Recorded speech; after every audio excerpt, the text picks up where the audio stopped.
Lost my top when I was the one. Yeah, family slang pie by the West End.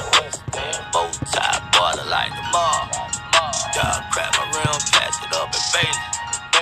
Slum dirt, patch it up, baby. Y'all ride 24 champ, baby. Y'all Batman John, you too hard.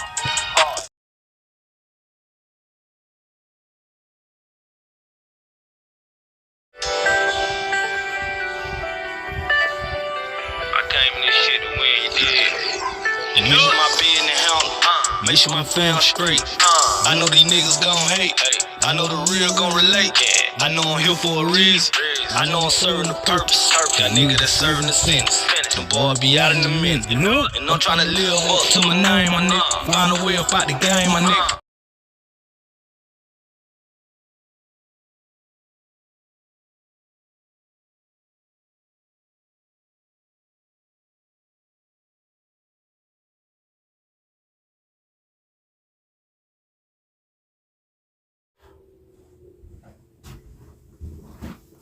What's up, Stat Fam? I told you we was coming back with another.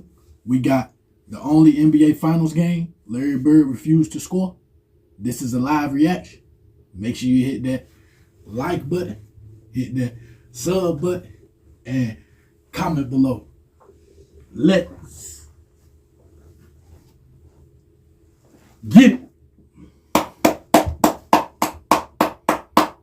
Clap it up, clap it up, clap it up. It's game 7. Clap it up. We back at it once again. We thank the Lord for another one. You hear me? It's big. Every time. We ain't gonna fake it one time. I love it. I swear. Bird family, Stat family, it's been a pleasure. Hope y'all having y'all a good day. Shout out to them real junkies. Shout out to them real crackheads. Shout out to them real legends. Mama, grandma, auntie, uncle. It's legendary. The real. We love you to the end. They got miss you. They got swept. It's game 7. I swear that. It's legendary. Shout out to y'all out there. Don't forget, y'all be. It's legendary. And we back at it again. And don't forget it's game 7. We thank you, Lord, for another one. I ain't gonna hold y'all up. We're gonna get in here. We're gonna get out of here. Shout out to them real legends. In real life. And shout out to everybody out there in real life. And we thank you, Lord, one more time for another one. Shout out to y'all, though, for real. Let's get down to business. Run these errands. Smile, nigga. Ha! Lord, how you smiling there, you better, hey. One thing I can say, ask the Lord how he got up. Shout out to you. We thank you now. Let's get down to business. What if I told you the greatest performance in NBA Finals history didn't involve a 50-point explosion? Bird with a steal off to Gerald Henderson. That the most dominant game ever played ended with just 8 points on the stat sheet. I know for a fact you wouldn't believe me. Larry Bird on the move. And Larry Real Bird legend. has just scored his first points of the second half. That's 7 for the game. But in Game 3 of the 1981 NBA Finals, with the series tied at 1 game apiece, Larry Bird is about to put on a masterclass versus the Houston Rockets that most people still don't understand 4 decades later. But the Houston Rockets did. I think Larry Bird can beat you even if he doesn't score a point on the basketball court. This is the story of how Larry Bird proved that you don't need points to be the most dangerous player on the floor. Because Larry Bird wasn't just a player in the Celtics system. He was the system.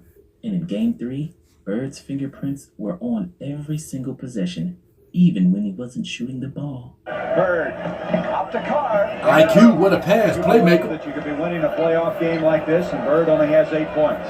Yes. Oh, wait a minute. You asked me what I think of him winning by this large a margin with Bird on 8 points. Since I was sitting here watching, yes, I would be. Because with a good ball player, statistics won't give you any idea if you just look at one statistic of how they play.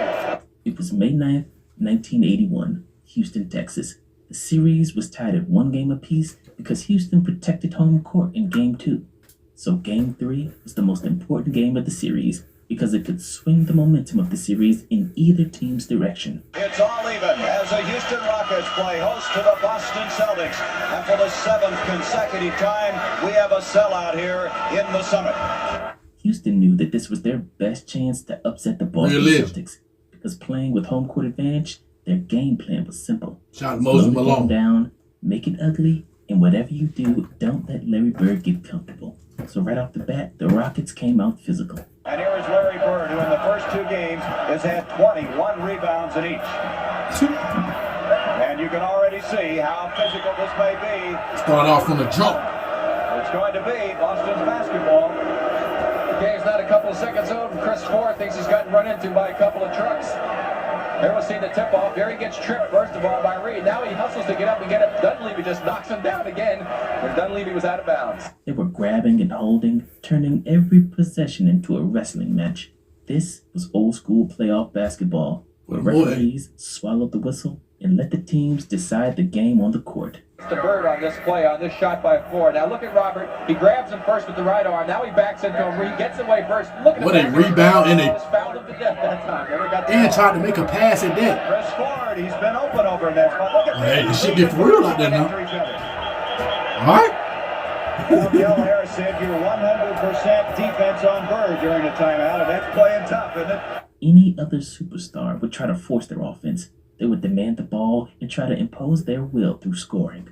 But Bird saw something else entirely. He saw 10 guys on the court and understood that basketball isn't necessarily about what you do when the ball's in your hands. Right. But it's about what happens because you're on the floor, being such a gravitational force on the court that you make your other 4 teammates better because the defense is so worried about you. A little disappointed with that. Who's that, Chris Ford? It was a 3-point play, and it is now.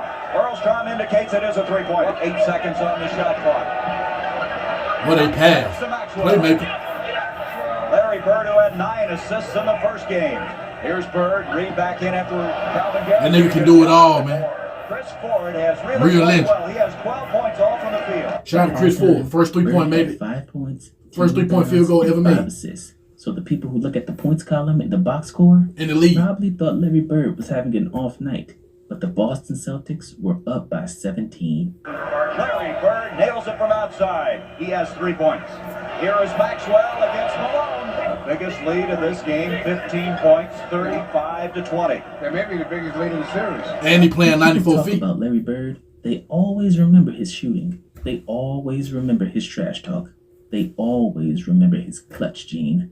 But for some reason, nobody wants to talk about his defense. But if you actually look at the game, Larry Bird's defensive instincts were borderline supernatural. Top notch. Willoughby tips it off to He know how to rotate. Blocked by Larry Bird.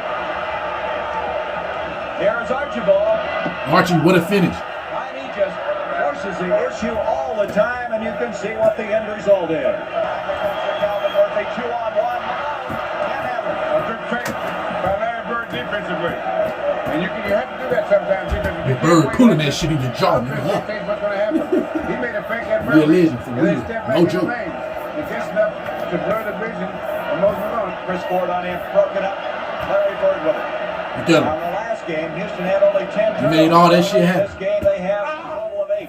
And there is Maxwell. Larry Bird ended Game 3 with 5 steals. That's 5 steals in Game 2 and 5 steals in Game 3. In the NBA That was a hell of a Finals, pass, too. where Houston was deliberately trying Chris to play Ford. slow and methodical. But here's what the stat sheet doesn't tell you. Bird wasn't just getting steals on lazy passes. He was literally reading the Rockets' offense before they ran it. He was in the passing lanes that shouldn't even exist. He was turning Houston's half-court sets into the Celtics' fast break offense before the Rockets even knew what happened. Shot on track again, where he had 27 points in the first game. Broken up, Bird with it. Another rebound for Bird. Here's Henderson. Rick Roby. It's 12 points now, the lead for Boston. In the first half, Bird is playing off his man, reading the entry pass. The second the ball leaves the guard's hands, Bird is already moving. At this point, it's not even a gamble. Bird comes up with another steal, finished by an easy layup on the other end. A stability factor on this basketball team, and 10 of repulsors. Larry Bird coming up with a steal. Up to Tiny. Frederick Maxwell. In the second half, same thing. Houston tries to swing the ball around the perimeter, looking for an opening. Bird jumps the passing lane, takes it himself, and suddenly the Celtics are running in transition before Houston can even get back on defense. Henderson. There was Bird. He was waiting on it. Great anticipation. Larry Bird. That nigga making plays all over the floor, bro. Because Archibald was I done seen had to step shit ain't new to me. man so that it couldn't throw the lob It never get old, though. pass with a good backspin so it comes up just so you can handle it easy. That's the biggest lead of the game for Boston. Is it luck? Or is it a 6'9" forward with a 200 basketball IQ who read your tendencies, knew your personnel, and understood that defense is just offense in reverse? That's through the hands Look at him hustling now. Look at him hustle. Ain't no stat sheet for hustle. Bird has just scored his first points of the second half. That's 7. They ain't gonna record how many times you ran up and down that motherfucker. You hear me? Who was nicknamed the Whopper in the 80s for his tough and gritty style of play, said it best after the game. I think Larry Bird can beat you even if he doesn't score a point on the basketball court. I know it sounds like Billy was being poetic, but he was being dead serious, because that's exactly what happened in Game 3. And those 7 points are no indication in the fine ball game he's played. Because with a good ball player, statistics won't give you any idea if you just look at one statistic of how they play. He's been doing things besides trying to score points. And this is what Real made legend, him very man. different from every other superstar in basketball history. Most great Top players 3 in are my great book. because of what they can do. But Larry Bird was great because of what he made possible for everyone else. The Celtics offense in 1981 ran through Bird, but it didn't rely on him to score. So when Larry Bird touched the ball on the wing, the entire defense had to account for him. Could he shoot? Obviously. Here is Bird. Could he pass? Well, better than most point guards. Bird. Up to Carr. And out. Could he drive? Well, he wasn't fast, but he was strong and smart enough to get wherever he wanted on the basketball court. Larry Bird on the move. IQ, offense, and defense, too, if So y'all what ain't does know. a Houston Rockets defense do? They send help. They cheat towards him. They overcommit. And the moment they do, Bird sees it. The ball is already out of his hands. Frederick Maxwell is cutting backdoor for a layup. Was the number he had in Game 2. Bird to Maxwell. Maxwell scores. All-around player, man. Upset about the play, and Maxwell. Damn near the greatest all-around player of all His time. forward is open for a jump shot on the wing. That's the second one. Here is Ford. Three-pointer again. Ford with 2 from out there. Robert Parrish has a mismatch in the post because his defender rotated to Bird. Look at him. That's IQ shit right there. That's IQ. To Parrish. And You gotta know what to do on the basketball court. really come roaring out of there. This is the game within the game. This is why Bird had 5 assists at halftime while barely taking any shots. He was the conductor. Every touch was creating an advantage somewhere else on the floor. Boston's offense in Game 3 looked effortless because Bird made it look effortless. The ball moved, guys were open, and the Celtics were getting great looks possession after possession because Bird's mere presence. Also, Larry Bird had 10 rebounds in that first half to go along with 5 assists, but he had only 5 points. Look at that. That's IQ shit. With a steal, up to Gerald. Playmaker. Didn't get to the free throw line. That's through the hands of Billy Clark. Larry Bird. You gotta know how to play on the basketball court, man. Coast to coast Bird. Big schlong, nigga Bird. And not to mention the rebounds, 13 of them, and half of them led directly to Celtics possessions where Bird pushed the break himself or hit the open man in transition. He was grabbing defensive boards and immediately turning defense into offense, which is another thing that the stat sheet doesn't quite capture. Thank the you. tempo. He Prime Larry controlled it. Bird. Shout out to you, man. Looking for his first 2. Rebound by Bird. Robert Parrish. Rebound Bird, and Bird already has a handful of it. Now the level is checked in. Rebound Bird. Out to Chris Ford. Murphy. Look out. Malone and Roby shoving inside. Here's Moses making a move. That's good deal. Bird on on the floor again, trying to get the rebound. Archibald, he's down, but he gets it off to Bird. Back to Maxwell. Pass Maxwell. Chris Ford. Motherfucker Chris Ford gonna hoop though. That's the way to run it. Larry Bird. I thought Chris Ford was just a shooter. That motherfucker out there running the floor and everything. Now here's the beautiful irony of Game 3. Because Larry Bird was famous for his fourth quarter takeovers, he was the guy who'd cruise through three quarters, get all of his teammates involved, then put the game away in the final 12 minutes with a bunch of impossible shots and cold-blooded clutch buckets. But in Game 3, he barely played in the fourth quarter because the game was already over. The Celtics got out to an early lead and they never let Houston back in it. The game was never even close.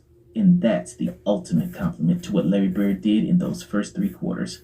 He controlled the game so completely that his signature fourth quarter heroics were unnecessary. He already won the game by playing defense, crashing the boards, and making everyone around him better. Motherfucker out there making passes, You could be winning a playoff game defense, like this, and Bird only has 8 hustling, points. Yes. rebounds, Oh, wait a minute. free throws, I think they'd be winning by this large a margin. but Bird only efficient. 8 points. Since I was sitting here watching, Name it all, man. Nigga did it all, man. With a good ball player. Everything you see on the stat sheet, he did. Won't give you any idea if you just look at one statistic. At a high level. Bird Motherfucker didn't finished turn the ball with over like 8 that points, 13 rebounds, Real 10 legend, assists, and 5 steals. But even those numbers don't tell the story. A new playoff. You gotta watch this shit to really know Bird really one of the ones. You gotta watch this shit. 71 was Real the life. record, is now 67. They highlight shit cool, but real games is where it's at. And so with that, it ties the record that Syracuse had 71 points in 1955. So they have that dubious distinction of holding the record with the Syracuse Nationals. Oh, that's good defense right there. I like that And defense. that will do it. Like, we played to the end of that motherfucker. You 94 to 71. in real life. 23-point demolition in an NBA Finals game. And this is what separates Bird from every other scorer in basketball history. This is why comparing him to modern players who hunt for 30-point games misses the entire point. Because Bird didn't play basketball to score points. He played basketball to win, and he understood that winning sometimes means letting the game come to you. It means Right. making the right play every single time, even when the right play is a simple pass to an open teammate. And there's the fine pass, just out of the grasp of the Rocket now. That's a hard pass. Motherfucker don't even know how hard that shit is. It look easy, It's now. the Get your ass out there and run down that encapsulation damn of court Larry and Bird's shit. greatness because it showcases everything that doesn't show up on a highlight reel.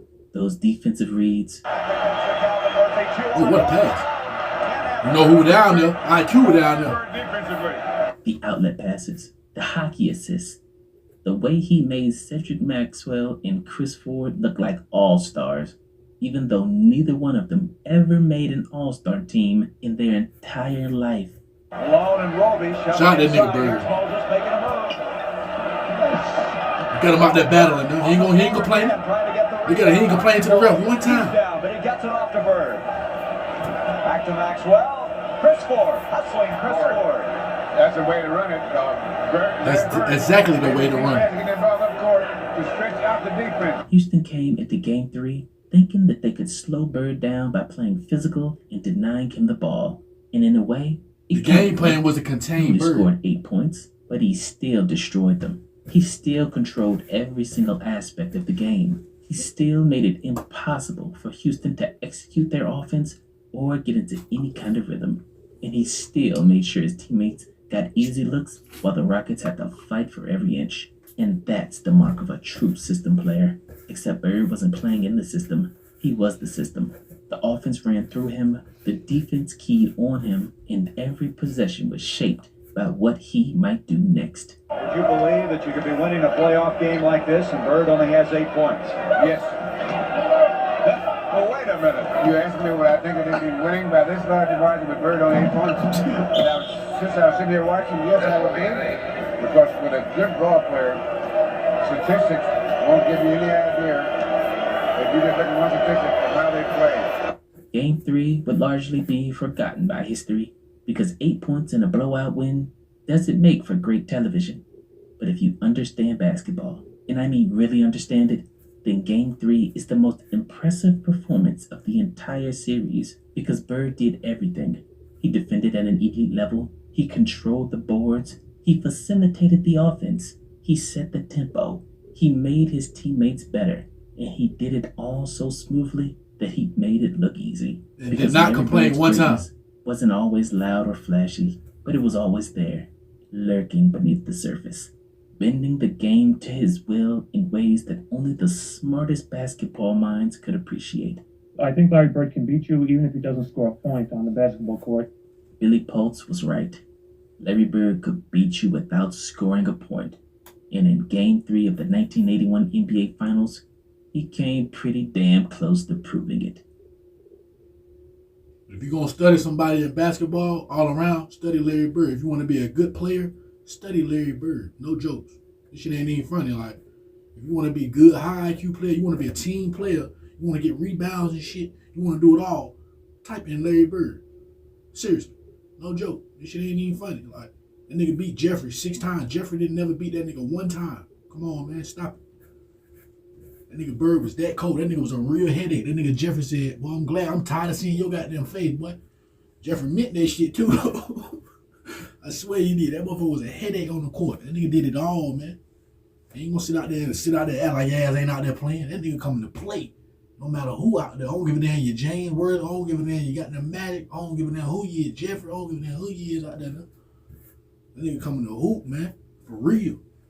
You gotta worry about that nigga getting a rebound. You gotta worry about that nigga passing. You gotta worry about that nigga everywhere on the bench and everything. That nigga got them telling teammates what to do. They listening. Cause they seen them handle business, man. Nigga make the team look so good. You be like, damn. That nigga got IQ on offense and defense, man. You gotta know how to run up and down that basketball court. You gotta know how to play this game of basketball, you feel me? They said you don't play boxing, you don't play basketball, you hear me? You gotta understand this shit for real. You gotta, hey. Some people get out there and look around, don't know where the hell to run to, you feel me? You gotta know, man, you gotta know 2-3 zones, you gotta know all that 3-2, you gotta know man-to-man, all that shit. And then when you get on the court and you actually see how the game is set up, man, you gotta know all this shit, man. You gotta know all of it. You gotta know how the court is set up. Come on, man. You gotta know power forward, center down here. Power forward, center down here, you feel me?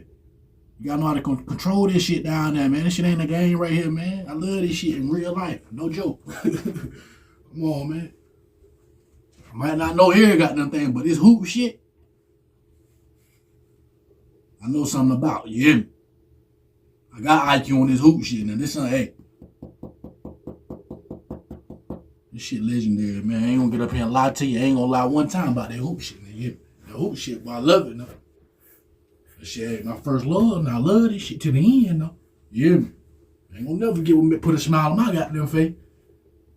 Shout out to them real legends. And I heard something, they talking about today you can't play 82 games.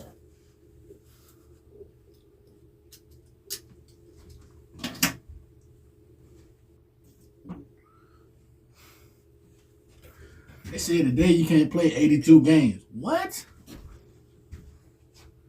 You can play 82 games. Ain't nobody tell y'all to get up there trying to act like the Golden State Warriors, you feel me? Ain't nobody tell y'all trying to get up there trying to run a high up-tempo offense. Ain't nobody tell y'all to do that. That's y'all damn fault trying to copy Mark Jackson in there, you feel me? Basketball, you bring the ball to the court, you slow that shit down. Just because the other team playing at that pace, don't mean your ass gotta play at the pace, you feel me? I don't know what the hell this generation got going on. Come on, man. Hey, what the hell the real coaches and shit at, man? What the hell Mark Jackson at, man? Hey, somebody in the league get Mark Jackson on some type of roster. We need real coaching back out here, you feel me? This shit is getting out of hand. Our motherfuckers don't understand the game. Like, come on, man. Stop with the bull. Stop with the bull, man. They can play all 82. Sitting out and shit. Back in the day, them folks ain't sit out. And they had some teams that run high up-tempo offense, you feel me?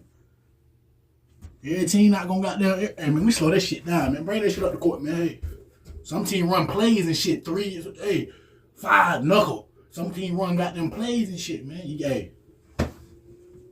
Now every team do the same damn thing. Everything. Run down the court. Get open. Shoot. Get to the corner. Run plays. OKC be running play. I be seeing them. I will give OKC that. OKC really be playing basketball. and the Pacers. I be seeing. Sometimes the Celtics really do it too, though. Celtics are hoop. But other than that, I'm talking about, man, get the lead back to where it's supposed to be.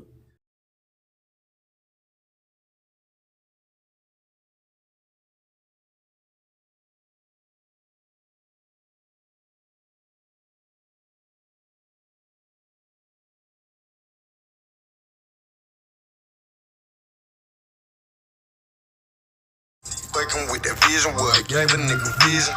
Working on my game, hard side of my division. Wore the best out a long time ago, a real one didn't feel it. Yeah, trap getting busy. I'll never sell his soul like Billy. Yeah, used to light the stove in the winter, it get chilly. Y'all working on my game in the south like Gilly. Yeah, feel it, can you feel it?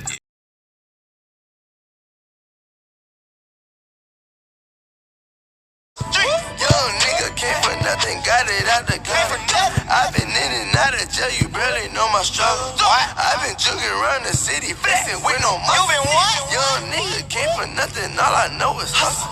Gotta get that guala, nigga, buy a fucking bucket.